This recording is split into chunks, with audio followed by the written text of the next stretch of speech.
अगर बेस से आप चेक करोगे लो से ऑलमोस्ट ये 50% यहाँ से अप है। सो आज की वीडियो में हम डिस्कस करेंगे कि टेक्निकल बेसिस पे आप कैसे पता कर सकते हैं कि आपके जो पोर्टफोलियो स्टॉक्स हैं वो अच्छा परफॉर्म कर रहे हैं, तो उनका ट्रेंड कैसे पता चलेगा। और निफ्टी 500 से हम कंपेयर करेंगे उनके Nifty 500 versus your individual stock कैसा परफॉर्म कर रहा है, कुछ एग्जांपल्स भी लेंगे और आगे वो कैसा मूव कर सकते हैं। तो सबसे पहले मैं एक बार निफ्टी 500 का चार्ट देख लेता हूँ। तो ये है निफ्टी 500 का चार्ट। तो जैसे कि आपको पता है जनवरी या फेब में आप देख सकते हो कि ऑल टाइम हाई लगा था, ऑलमोस्ट वहाँ से 15-16% निफ्टी 500 गिरा है। निफ्टी 500 क्यों लिया है निफ्टी की जगह? क्योंकि ये ब्रॉडर मार्केट को रिप्रेजेंट करता है। और वहाँ से अगर आप देखोगे, मैं अगर आप वहाँ से देखूंगा उस लो से, तो ऑलमोस्ट 12-13% का रिकवरी हो चुका है। 15% गिरा था और 12-13% का रिकवरी हो चुका है। तो अब मैं कुछ अपने पोर्टफोलियो का एग्जाम्पल लूंगा, कुछ बाहर से लूंगा और पता करेंगे वर्सेस जो जनवरी में हाई लगा था उस स्टॉक में और अभी जो कर रहा है कैसा रहेगा। तो सबसे पहले जैसे कि आपको पता है मेरे पोर्टफोलियो का स्टॉक है स्काई गोल्ड करके, उसको मैं खोलता हूँ। तो अगर आप देखोगे तो ये था हमारा जनवरी में यहाँ पे था और फेब में यहाँ। तो यहाँ से ऑलमोस्ट अगर आप देखोगे फेब के हाई से ऑलमोस्ट 19% वहाँ से गिरा। और अगर आप वहाँ से देखोगे वहाँ पे अपना ऑल टाइम हाई टच करके ये वहाँ से 10-20% ऊपर है। अगर बेस से आप चेक करोगे लो से ऑलमोस्ट ये 50% यहाँ से अप है। और आपको कैसे पता करना है कि मेरे स्टॉक्स कैसे चल रहे हैं? तो एक बार जैसे ही मोमेंटम, अगर आप पिछला मोमेंट देखोगे यहाँ से, तो ये डाउन ट्रेंड में था। डाउन ट्रेंड में कैसे था कि अगर आप डेली बेसिस पे देखोगे तो कभी भी इसने प्रायर हाई अपना क्रॉस नहीं करा था, ऐसे ऐसे मूवमेंट बना रहा था। और इसको मैं दिखाता हूँ, जैसे मैं प्रायर पे जाता हूँ, यहाँ पे नीचे नीचे, उसके बाद यहाँ पे एक हाई लगा बट ये ऑलमोस्ट यहाँ पे था, ऑलमोस्ट इसने इसी को सेट किया। और रिसेंटली इसने अपना फर्स्ट जो मेजर हाई है उसको ब्रेक किया है और अपवर्ड मोमेंटम में। इसका क्या मतलब है? ये ब्रॉडर इंडेक्स से ज़्यादा तेज़ी से बढ़ रहा है और इसने पॉजिटिव मोमेंटम, जिसको कि हायर हाई लोअर लो करके उसको अचीव कर लिया।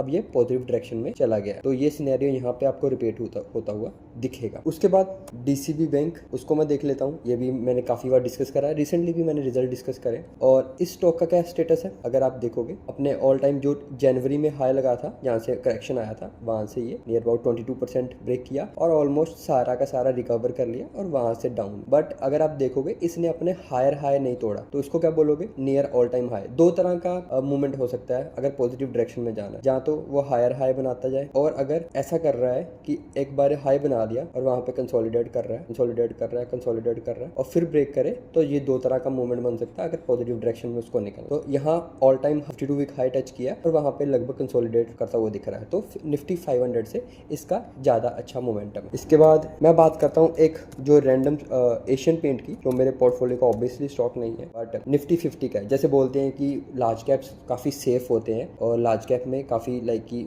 स्मॉल कैप के कंपैरेटिवली जो मैंने अभी बात करी उससे सेफ होते हैं। तो अगर आप देखोगे यहाँ से जनवरी से ये 27% गिर गया, जबकि मैंने जो दो स्टॉक्स आपसे कवर किए वो 20 और 22% गिरे, जो कि बिल्कुल स्मॉल कैप माइक्रो कैप। और अभी तक देखोगे वहां से अपने लो से इसने मोमेंटम तो दिया बट अपना ऑल टाइम जो हाई था वहां का जनवरी का उस तक नहीं पहुंचा है। तो मतलब ये निफ्टी 500 के साथ जो उससे बिलो एवरेज चल रहा है। फिर चलते हैं कुछ और, जैसे टाइमेक्स इंडिया, मैंने काफी बार बात करी है, उसको देख लेते हैं एक बार। इसका भी देखोगे हाई ये है प्रायर, बट हमें जनवरी से देखना है जहाँ से मार्केट गिरना शुरू हुई थी। तो अगर आप जनवरी से देखोगे ऑलमोस्ट ये था उसका हाई, उसके बाद ये नियर अबाउट 33% गिर गया बट ऑलमोस्ट सारा का सारा रिकवर कर लिया। बट अभी भी आप देखोगे यहाँ पे एक बार इसने अपना हाई तो तोड़ दिया है बट वहाँ पे लोअर लो नहीं बनाया, तो इसको भी आप पॉजिटिव टू साइडवेज बोल सकते हो और ये अच्छा परफॉर्म कर रहा है एज कम्पेयर टू निफ्टी 500। उसके बाद कुछ स्टॉक्स जो लाइक कि अभी उतना परफॉर्म नहीं कर रहे, जैसे जीना सीखो की काफी बात करी है मैंने। अगर इस स्टॉक को देखोगे अपने ऑल टाइम हाई से ये भी 32-34% गिर गया था और अभी अब आधे रास्ते में पहुंचा है बट पॉजिटिव मोमेंटम ऑब्वियसली इसने हायर नहीं तोड़ा।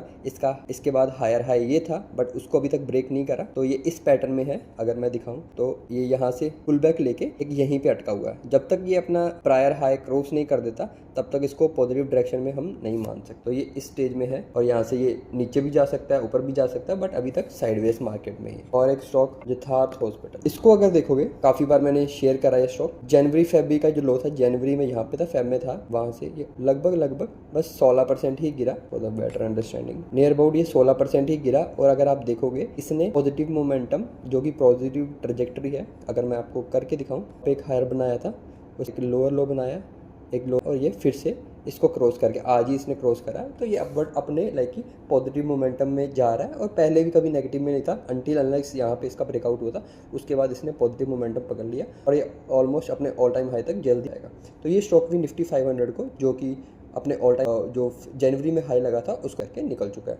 तो ये कुछ एग्जांपल थे। एग्जांपल आप अपने पोर्टफोलियो स्टॉक्स पे ये अप्लाई कर सकते हो, अगर क्या वो साइडवेज में है या पॉजिटिव मोमेंटम में है। अगर वो नेगेटिव, फॉर एग्जांपल अगर उनका ट्रेंड ऐसा है कुछ, वो काफ़ी गिरे थे, ओके, वहाँ चल के फिर नीचे किया, तब आपकी सोचने वाली कि अगर निफ्टी यहाँ से 10, 12, 13% रिकवर करा है